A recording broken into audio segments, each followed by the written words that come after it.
काल के ये 5 अंग होते हैं, तिथि, वार, नक्षत्र, योग, करण। तिथि, वार, नक्षत्र, योग, करण। काल, पंचांग कहते पंचांग। पंचांग माने 5 अंग। योग, लगन, ग्रह, बार, तिथि, सकल भय अनुकूल।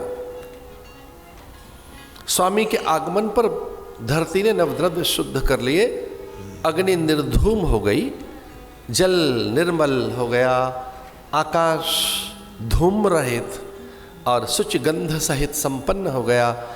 पूरी धरती पर काल की शोभा छा गई, सबके अंतःकरण पवित्र, दिव्य और स्वस्थ हो गए, सब सहज, शांत और स्थिर हो गए। भगवान के आगमन पर सब में स्थिरता, शांति, सौम्यता, सौकर्यता और एक अद्भुत अनुभूति, स्वास्थानुभव, वे सब स्वस्थ हो गए, स्वरूपस्थ हो गए, आत्मस्थ हो गए। भगवान के आगमन पर किसी को देह की सुध नहीं है। बस एक के विषय में बताए, एक बेचैन है, बाकी एक में व्याकुलता। बताइए, अयोध्या में एक प्राणी है जो व्याकुल है, बाकी कोई नहीं, सो शांत है। अब किसकी व्याकुलता की चर्चा है? आपको जिज्ञासा होगी कि सारी प्रजा शांत है, स्थिर है, पूरी प्रजा में समाधि है, सुख है, आनंद है। राम के जन्म के समय एक कौन व्याकुल है? कहते हैं दशरथ जी व्याकुल है। किस बात को लेके व्याकुल है? बोले हमें मर्यादा नहीं है, प्रसूति का गृह में हम नहीं जा सकते, रानियों के बीच में हम कैसे जाएं, वह सचिव सेवक कहाँ जाए, सब खड़े, वो शांत है, हमें समाचार तो मिले। वो व्याकुल है तो सौद पर चल रहे हैं। ऐसा लिखा है कि कई बार मणियों की माला, मोतियों की माला, कई बार अनेक रत्न आभूषण, ढेर ढेर वो रत्नों को देखते हैं ऐसे छूकर कि कोई समाचार लाकर दे तो रत्न उछालकर फेंक दें उसकी ओर। ये मोतियों के माला उसे पहनाते हैं, ये अनेक आभूषण उसे न्यौछावर कर दे। वो ढूंढ रहे, वो अनुचरियां गई कहां? आज दासी नहीं कोई दिखती, किंकरियां हैं कहां? हमारे महल की दासियां कहां गई? सब महल सूना है, व्याकुल है दशरथ। और लीजिए समाचार आ गया, दशरथ पुत्र जन्म सुनि काना, मानहु ब्रह्मा नंद समान। एक अनुचरी ऐसे ही नहीं आई, मृदंग, शंख, शहनाई, पखावज बज रही है और पुष्प वृष्टि हो रही, मंगल गान गाया जा रहा है, मंगल गीत गाते हुए। अब एक नहीं आई, अनेक आई, हर कोने कोने से आ रही हैं। किसी के पास पखावज है, कोई मृदंग है, कोई घंट, कोई मंजीर और कोई शहनाई बजा रही है, कोई नाना प्रकार के वाद्य यंत्र और कोई दीप लिए, ऐसे आमोद प्रमोद में और नृत्य करते हुए। क्षमा कीजिए, ये अनुमान लगाया कि बेटा हो गया, बताया नहीं किसी ने। मंगल गीत गा रही है, वो तो बता रही है कि अयोध्या में राजा आ गए, भगवान आ गए, उत्तराधिकारी आ गया, धर्म आ गया, आनंद आ गया। अवध में आनंद भय, अवध में आनंद हो गया है। ये ऐसा उत्साह उल्लास सुनकर, ये सुनकर दशरथ को तो कैसी अनुभूति हुई? ध्यान से सुनो, दशरथ पुत्र जन्म सुनि काना, मानहु ब्रह्मा नंद समाना। और पहली अनुभूति क्या हुई? जाकर नाम सुनत शुभ होई, मोरे गृह आवा प्रभु सोई। इधर आओ, इधर आओ। उन सारी अनुचरियों को बुलाया, झुंड को। हुआ क्या? अरे हमारा बेटा हो गया है, लाला हो गया है। दशरथ पुत्र जन्म सुनि काना।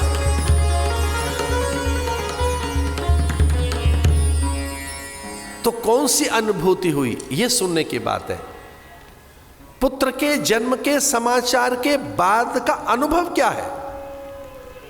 जाकर नाम सुनत शुभ होई, मोरे गृह आवा प्रभु सोई। कहीं भगवान आ गए क्या? अपने आप भगवान का आगमन हो गया, प्रभु का आगमन। कुछ पल के लिए समाधि में पूर्व काल की स्मृति लौट आई कि हमने यही तो मांगा था नारायण से, नारायण से नारायण को ही मांगा था। कभी देव प्रसन्न हो तो उनसे उनकी प्रीति मांगो। माता पिता बहुत रीझ जाएं आपसे, कुछ देने के लिए तैयार हो, तो उनसे कहना कि पदार्थ मत दो, अपनी प्रसन्नता दो, हमसे प्रसन्न रहो बस। प्रीति मांगे। जाकर नाम सुनत शुभ होई, मोरे गृह आवा प्रभु सोई। दशरथ पुत्र जन्म सुनिकाना। अब तो बधाइयां बज रही हैं और पूरी अयोध्या में आनंद है। लेकिन अगर ये पंक्ति हम ऐसे सांकेतिक में गुनगुनाए, भय प्रगट कृपाला दीन दयाला कौशल्या हितकारी, तो भगवान जन्मे नहीं है, प्रकट हुए। भय प्रकट कृपाला दीन दयाला कौशल्या हितकारी हर्षित महतारी। अद्भुत पंक्ति है। ब्रह्मांड निकाया निर्मित माया, वो कोटि कोटि ब्रह्मांडों के स्वामी चरित्र बहुविध कीन चहे, माता पुण्य बोली सो मत डोली, तजौ तात यह रूपा।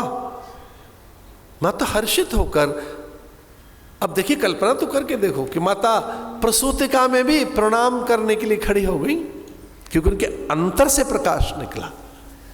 अयोनिज है भगवान, रोम रोम में से, कौशल्या के रोम रोम में से, नख से, त्वचा से, उनके रोम छिद्रों से, नेत्रों से, भाल कपाल से, संपूर्ण अंगों की कांति से राम बाहर आए।